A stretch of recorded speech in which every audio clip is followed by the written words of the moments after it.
Bonjour à tous et bienvenue à cette nouvelle édition de Baseball Hebdo.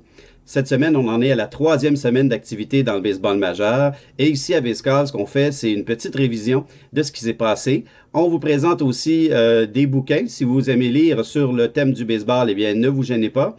Parfois aussi, on a des chroniques, une chronique qui s'appelle Old School, où on parle d'anciens joueurs qui mériteraient peut-être plus d'attention aujourd'hui. Et on parle de vos poules. Tout d'abord, par exemple, ce qu'on va faire, c'est qu'on va commencer avec les nouvelles. Et je vous invite tout de suite à aimer notre contenu, si vous l'appréciez, évidemment, à vous abonner à la chaîne et aussi à m'écrire pour me parler un peu de ce que vous aimeriez qu'on discute ici dans la chronique, dans n'importe quelle des chroniques de l'édition Baseball Hebdo. Alors, Louis Martinguet avec vous, c'est parti, on y va avec les nouvelles.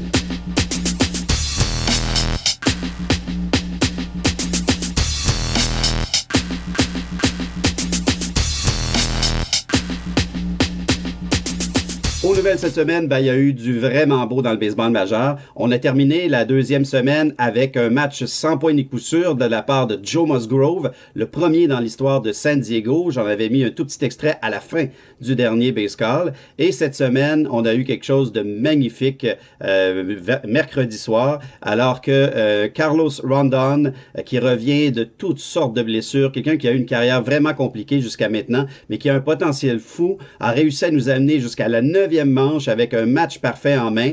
Malheureusement, il a perdu son match parfait sur un lancer qui a touché le pied du frappeur. Vraiment, vraiment dommage, mais ce n'était pas terminé. Et voici ce qui nous réservait, évidemment, pour la fin de la 9e manche.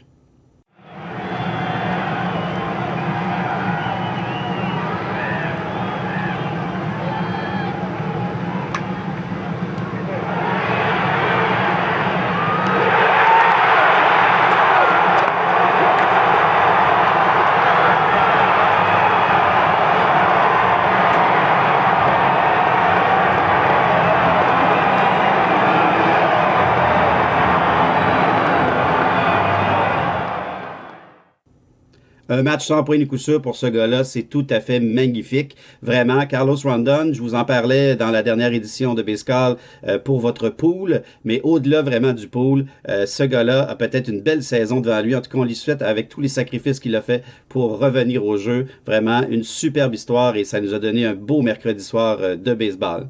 Maintenant, eh bien, il y a aussi du beau, c'est-à-dire Ronald Acuna Jr. de mon équipe Les Braves, qui est en train de prouver qu'il est, sinon pas le meilleur, mais clairement un des 3 meilleurs joueurs du baseball majeur, peut-être avec Mike Trout et Mookie Betts. Ce joueur-là peut vraiment tout faire sur le terrain et surtout frapper la longue balle régulièrement, en plus de battre des relais sur les sentiers. Il nous a fait ça cette semaine, c'était exceptionnel. Regardez.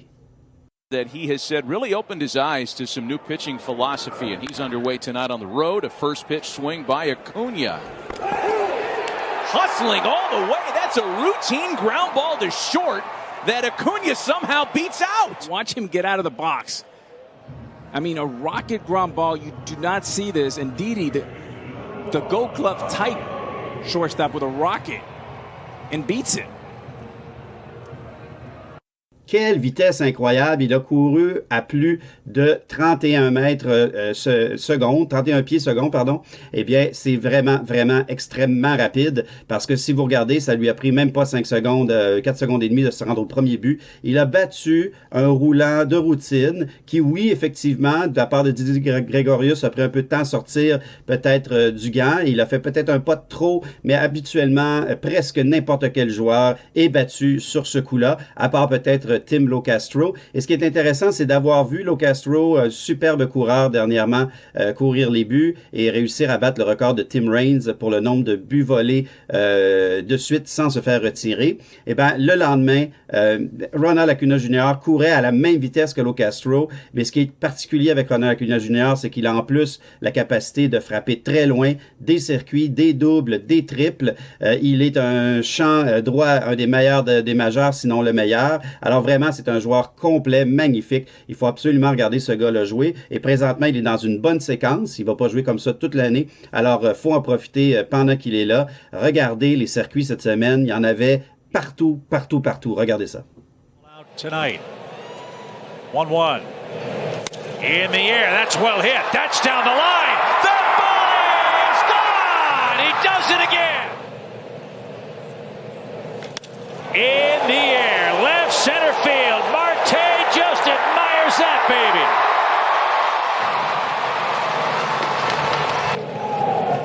First pitch swing, high fly ball left field. Dickerson going back to the warning track.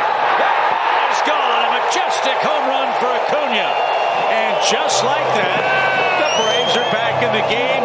His unbelievable month continues. On a eu un autre match de 3 circuits cette semaine et cette fois-ci, c'est un habitué, en tout cas pas nécessairement des matchs de 3 circuits parce que c'est très rare, mais c'est un habitué des circuits tout en puissance. Alors je vous montre ça, ça vaut vraiment la peine. C'était tout un match pour JD Martinez de Boston. Regardez, un beau match de 3 circuits. Drive down the right field line. That one hit for the corner, and that ball's out of here. And the Red Sox go back-to-back as JD stays red hot, and the Red Sox lead it 4-0, his third home run. Boy, that is vintage J.D. Martinez opposite Johnson's here. It won't be the last of the 9-run games for the Red Sox. Fly ball, well hit, right field deep, Santander, and there's another one.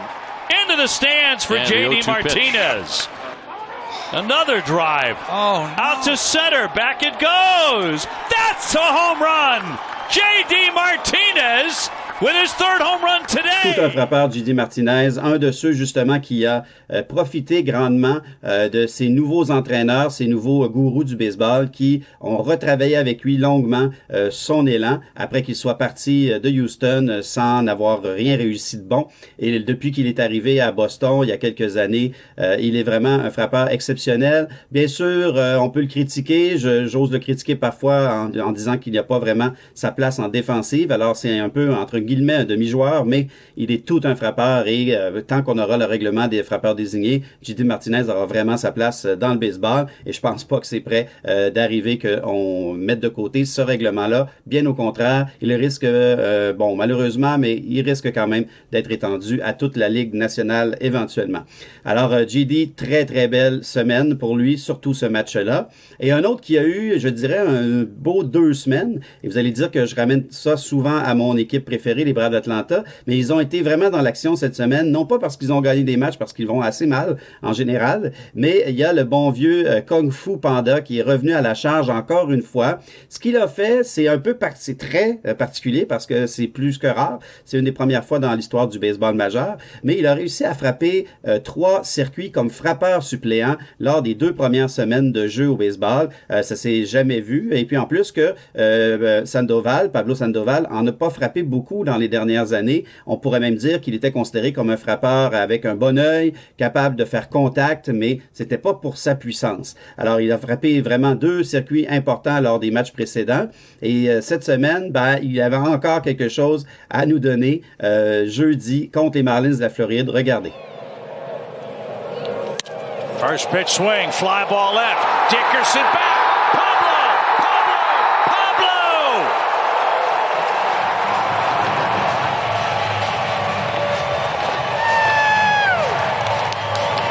Le bon vieux Kung Fu Panda, alors dans toute sa splendeur, à l'opposé, en plus de ça, on peut pas dire nécessairement que c'était son meilleur contact, mais pour sortir du terrain une balle comme ça, il faut être assez puissant et on sait que à sa grandeur, il a surtout un élan très rapide. Il reste avec vraiment un élan rapide, le Kung Fu Panda. Et puis, son expérience et son œil au bâton est toujours là. Cependant, il ne pourra pas jouer régulièrement.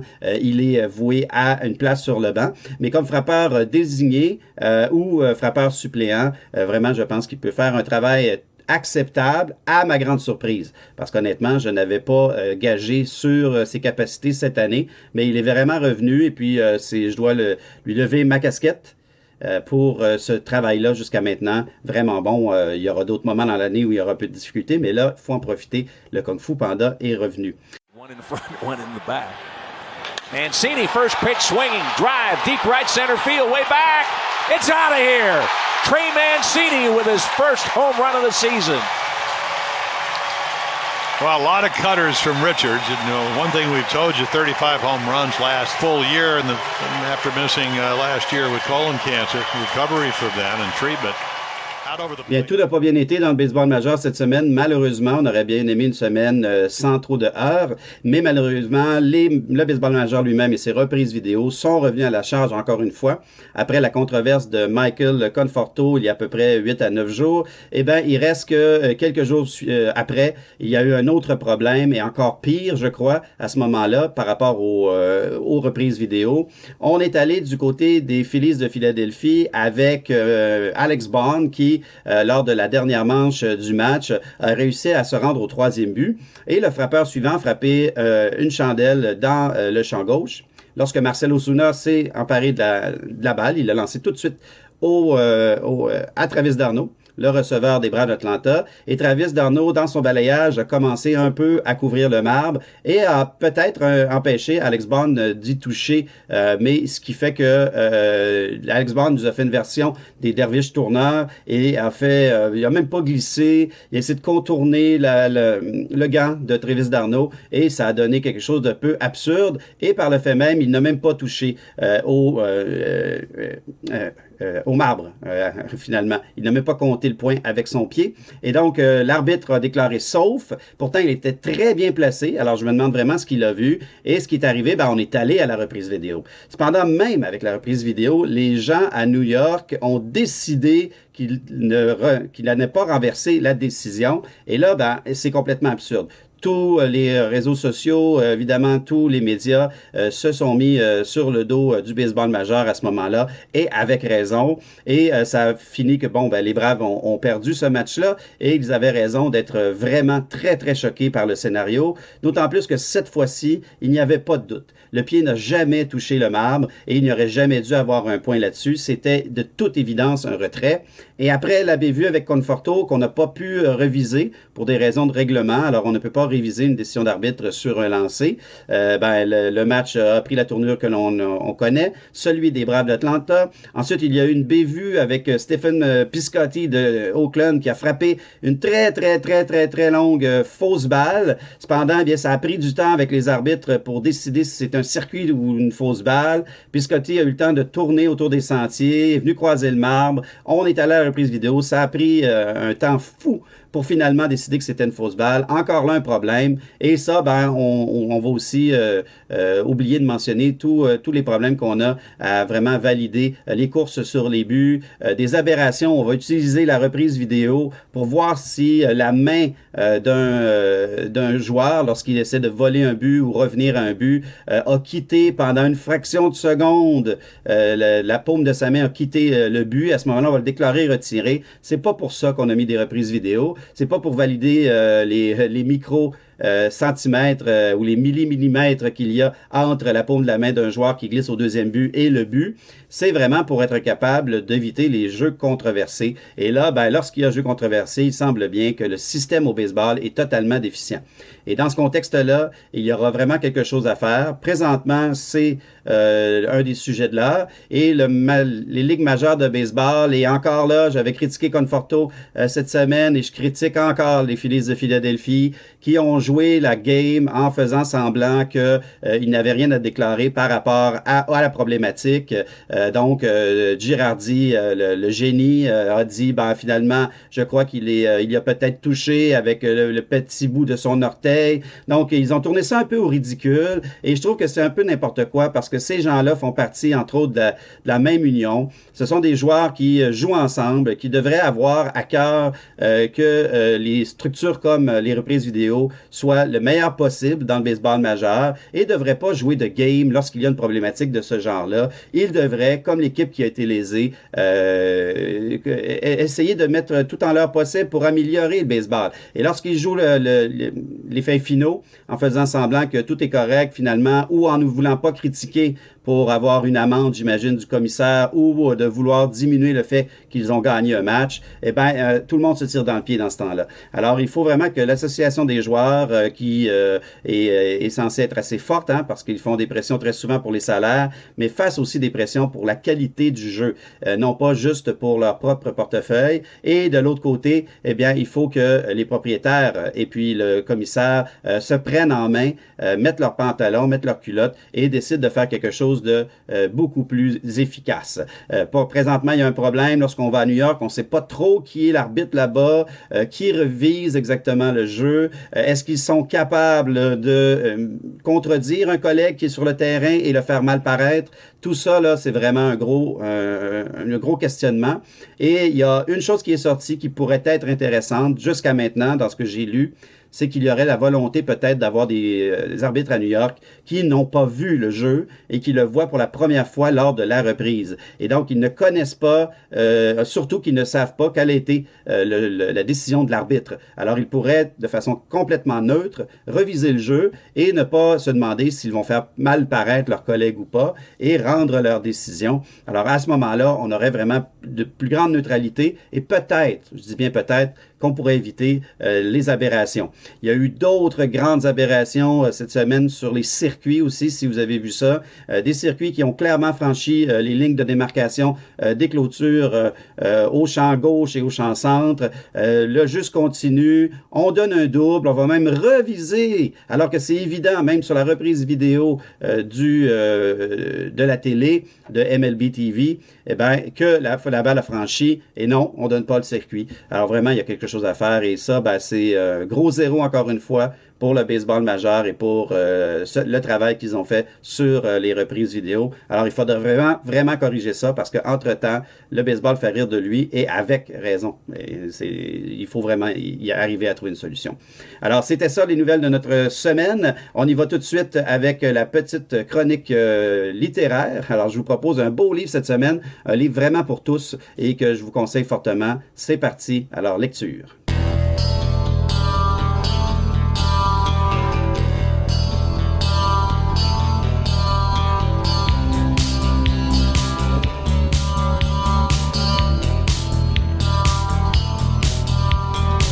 Pour la chronique lecture cette semaine, eh bien, je vous propose un livre qui est paru il y a de ça 3 ans, même 4 ans presque maintenant, c'est du 2017. Ça s'appelle The New Baseball Bible. Ça a l'air un peu pompeux comme titre, mais lorsqu'on le feuillette et puis vous regardez, c'est un livre qui est tout simplement cartonné et qui vous propose vraiment à l'intérieur de très, très belles pages qui peuvent vous permettre de parcourir le livre comme on parcourt un peu une encyclopédie, si on veut. Ça s'appelle The Bible. Il n'y a rien nécessairement de précieux là-dedans, mais ça nous donne un survol, ça vous permet en tout cas d'avoir un survol très intéressant de l'histoire du baseball de façon catégorisée. Alors, il y aura des parties qui vont toucher évidemment les joueurs, les frappeurs, les lanceurs, les gérants, tous ceux qui ont œuvré autour des stades, autour des équipes, les gérants généraux, les journalistes. Alors, pour ceux, disons, ça s'adresse vraiment à ceux qui veulent faire un cours rapide sur l'histoire du baseball et qui veulent surtout en voir un peu de tout, mais rien nécessairement en profondeur. Il reste que là-dedans, ben, il y a des petites anecdotes intéressantes, il y a aussi des paroles de joueurs qui sont cocasses. Vous pouvez retrouver un peu de tout et c'est vraiment une belle introduction. Si vous voulez acheter ça comme cadeau, en cadeau à quelqu'un qui veut s'introduire un peu à l'histoire du baseball, à tout ce qu'il y a autour de la culture du baseball, ben, dans ce cas-ci majeur, ben, c'est vraiment un livre à se procurer, ça se lit très très bien et comme je vous le dis, ça peut se feuilleter. Alors ce qui est intéressant avec ce bouquin-là, c'est que vous pouvez le lire morceau par morceau, quelques pages à la fois et ce qu'il y aura de bien, je pense, en tout cas que vous allez apprécier, c'est qu'il y a certains textes continus, mais il y a aussi des encadrés dans lesquels on peut vraiment voir, on peut vraiment comprendre des choses qui sont plus particulières, qui sont pas habituellement peut-être des insights, des quotes où les joueurs vont donner leur avis sur un point ou un autre en lien avec le jeu. Alors vraiment, ça c'est bien. C'est vraiment très très bien dans ce bouquin-là. C'est bien fait. Alors, ça a pris quand même du temps. Il y a eu plusieurs livres de ce type-là dans les années dans les 30 dernières années à peu près. Et celui-là, je dirais que c'est une belle synthèse. Ça a été bien fait et bien organisé. Et les auteurs, l'auteur principal qui est Dan Schlossberg, si je le prononce bien, qui a travaillé avec un groupe aussi de gens qui font un peu de recherche sur le baseball pour concevoir cette œuvre-là, a fait un super travail. Alors, ça se détaille c'est pas très cher, hein? C'est un livre qui, malgré son poids, là, je dirais, en savoir et en connaissance, se détaille autour de 30$. C'est vraiment presque une aubaine dans ce cas-ci. Et c'est à se procurer pour tous ceux qui veulent avoir une bonne une vue générale de l'ensemble de tout ce qui touche au baseball depuis ses tout débuts. On va parler autant de joueurs qui datent d'il y a une centaine d'années que de joueurs quand même assez récents de l'époque 2000 et plus. Alors vraiment, un bon livre à se procurer cette fois-ci. Ça n'a rien à voir avec ceux que je vous ai présentés précédemment, qui étaient vraiment des livres un peu plus pour les gens avancés. Ici, c'est vraiment un livre de débutant à intermédiaire et c'est un beau cadeau que vous pouvez faire aussi à quelqu'un qui s'intéresse au baseball. Alors, The New Baseball Bible, c'était ma suggestion aujourd'hui à la petite chronique lecture. Maintenant, c'est l'heure d'aller voir ce qui se passe dans vos poules. Il y a tellement eu de blessures puis de changements. Alors, je pense, comme je le dis souvent, prenez votre crayon, c'est le temps de prendre des notes. On y va.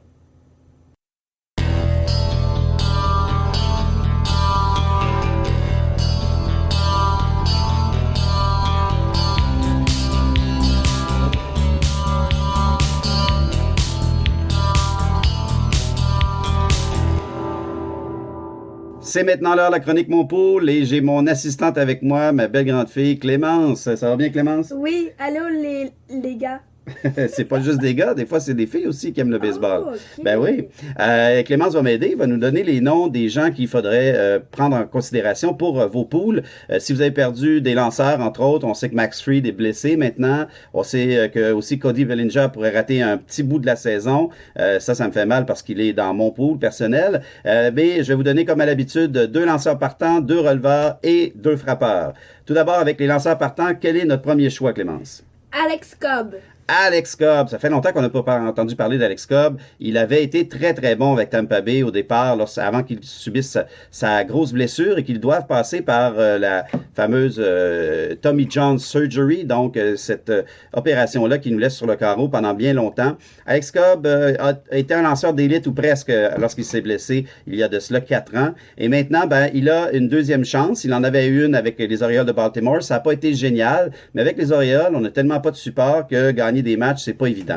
Là, Alex Cobb, ce qui est intéressant pour lui, et ce sera la même chose pour l'autre lanceur que je vais vous suggérer, c'est qu'il fait partie des lanceurs dans le baseball majeur qui réussissent à avoir 40% d'élan sur les balles qui sont à l'extérieur. Donc, il y a vraiment une statistique pour ça, c'est-à-dire combien de fois un frappeur va aller chercher une balle qui n'est pas dans la zone des prises. Et dans le cas des lancers d'Alex Cobb, 40% du temps, il obtient des prises avec des lancers qui sont à l'extérieur de la zone des prises. Donc, 40% de ces prises sont des lancers à l'extérieur de la zone des prises, ce qui est vraiment une très bonne chose pour un lanceur. Ça veut dire que ces balles cassantes, ces sliders ou ces sinkers fonctionnent vraiment bien et réussissent à flouer le frappeur. Alors ça, pour la suite, en tout cas, ça me donne une bonne idée que Alex Cobb pourrait être pour vrai cette année. Alors, il est peut-être dans une bonne passe. Il faudra aller faire un tour. Et puis, je vous propose évidemment des joueurs qui risquent d'être dans votre ballottage, parce que sinon, ça donne rien de proposer des joueurs que, évidemment, tout le monde aurait pris. N'oubliez pas que lorsque je vous parle de pool, je suis toujours dans des concepts de pool avec des catégories et non des pools avec des points. Mais il reste que même pour un pool avec des points, Alex Cobb fait un bon travail. Le deuxième choix, Clémence, c'est quoi? Bruce Zimmerman. Bruce Zimmerman. Et là, peut-être certains vont me demander où est-ce qu'on va chercher ce gars-là et d'où arrive-t-il. Bruce Zimmerman, il lance avec les Orioles de Baltimore. On n'est pas toujours intéressé à aller chercher des gars de Baltimore, mais dans ce cas-ci, c'est exactement la même chose qu'Alex Cobb. C'est que Bruce Zimmerman, malgré le fait qu'il n'est pas complètement encore considéré comme un bon lanceur, et en tout cas, disons, il n'est pas excellent, il réussit en tout cas à faire aller à la pêche plusieurs joueurs, puisqu'il a 40% et plus de ses prises sur des lancers qui sont hors de la zone des prises. Alors, vraiment, ces balles à effet sont efficaces et réussissent à flouer les frappeurs. Et je vous dirais, pour un pool peut-être de 12 à 16 joueurs, où il commence vraiment à manquer de lanceurs partants, Bruce Zimmerman, ça peut être à regarder. Disons, je vous dirais pas d'aller le chercher tout de suite, mais mettez-vous peut-être une petite note, voir s'il poursuit ses succès, surtout avec les lancers à l'extérieur de la zone des prises. S'il va chercher des prises avec ça, ça peut vraiment aider. Pourquoi? Parce que, il n'y a rien de mieux. Les frappeurs ne peuvent presque pas toucher à la balle. Au pire, c'est un contact faible, un weak contact, et on va chercher des roulants ou des faibles ballons là-dessus, ou évidemment, dans certains cas, des prises. Alors, Alex Cobb et puis notre ami Bruce Zimmerman, la même chose. On regarde ça. Maintenant, Clémence, du côté des releveurs, on va aller faire un petit tour du côté de Seattle avec Kellyanne. Kellyanne. Oui. Kenyon Middleton.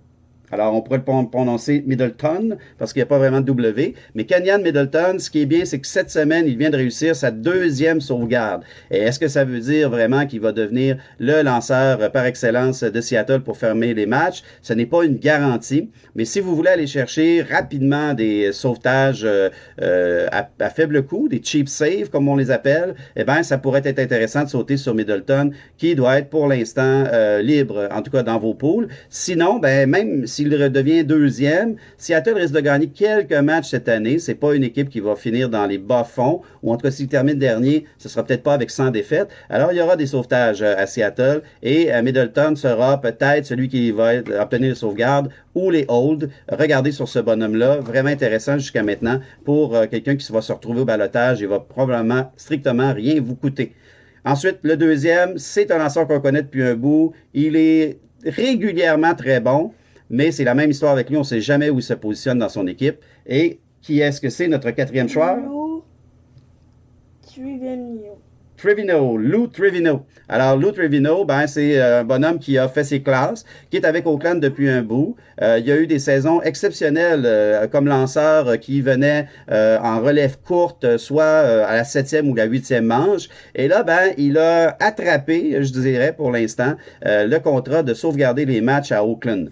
Et Oakland, même s'ils vivotent autour de 500, ont encore vraiment une belle équipe. Quand les lanceurs partants font le travail, ils peuvent aller chercher des victoires. Et avec Lou Trevino, ce que vous pouvez être certain, c'est qu'il y aura des bonnes sorties très, très, très régulièrement.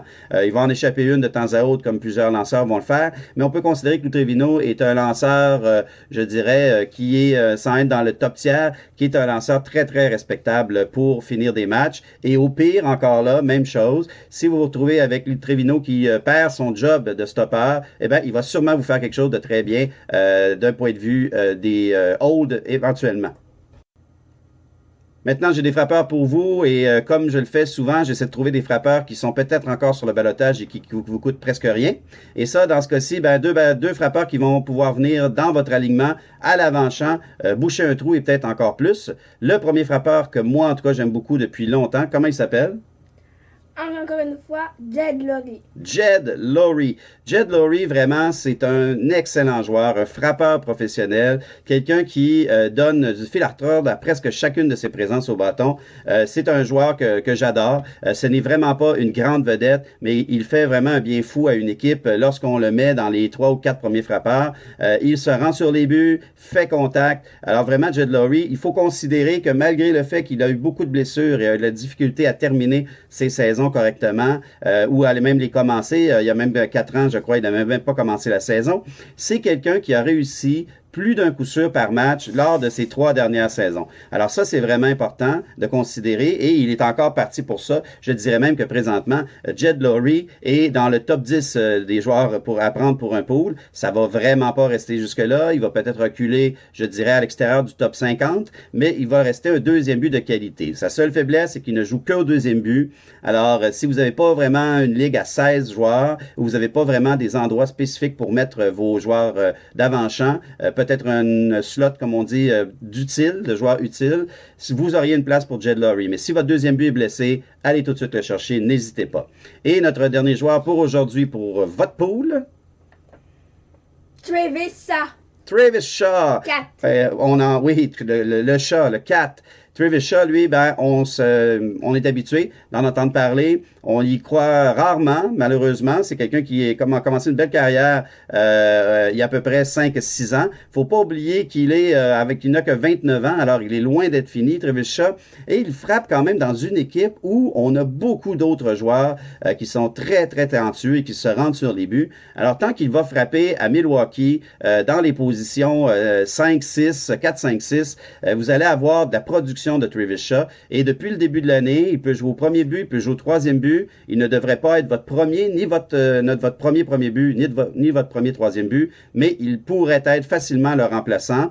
Et vous pouvez le garder sur le banc pour les soirs où vos premiers buts ou vos troisièmes buts ne jouent pas. Je pense que ça peut être une vraie bonne prise, Travis Shaw, surtout si vous êtes à 14-16 clubs et qu'il ne reste vraiment plus grand-chose sur le ballottage. À la limite, même, on pourrait dire, si vous êtes dans une ligue à 16 clubs et que Travis Shaw est encore disponible, il y a peut-être un problème. Cependant, sautez sur lui, il va vous donner des circuits, il va vous donner des points produits, et même si la majorité des métriques avancées ne l'aiment pas beaucoup, il n'a pas une très bonne exit velocity, c'est pas quelqu'un qui a nécessairement un bon launch angle, comme on parle, c'est-à-dire d'envoyer la balle frapper la balle vers le haut pour qu'elle atterrisse dans le champ extérieur et surtout peut-être des circuits. Il va quand même produire, Travis Shaw devrait le faire pendant toute l'année.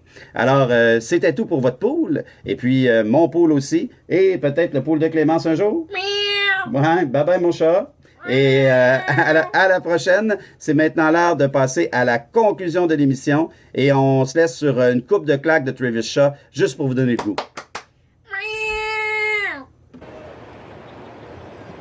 3-2 pitch.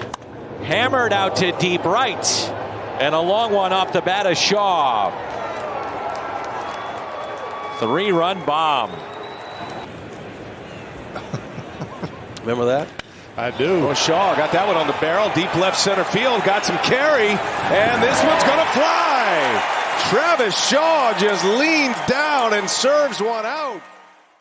C'est tout pour cette 3e édition de Baseball Hebdo. J'espère que vous avez apprécié. À partir de la semaine prochaine, je vous propose une surprise. On devrait avoir une nouvelle petite chronique. Ce sera le retour aussi de la chronique Old School. On va parler d'un joueur que j'adore, Keith Hernandez. Alors, si vous avez suivi un peu sa carrière, ne manquez pas ça. Et je vous invite toujours à faire un petit pouce par en haut pour m'encourager, vous abonner à la chaîne et aussi m'écrire pour me faire toutes sortes de propositions. Envoyez le vidéo si vous voulez, peut-être sur Facebook. Donnez-nous une chance de faire partir un peu cette petite communauté-là de gens qui ont le goût de discuter baseball en français. Alors, je vous invite à revenir la semaine prochaine et je vous dis bye bye et surtout, bon baseball!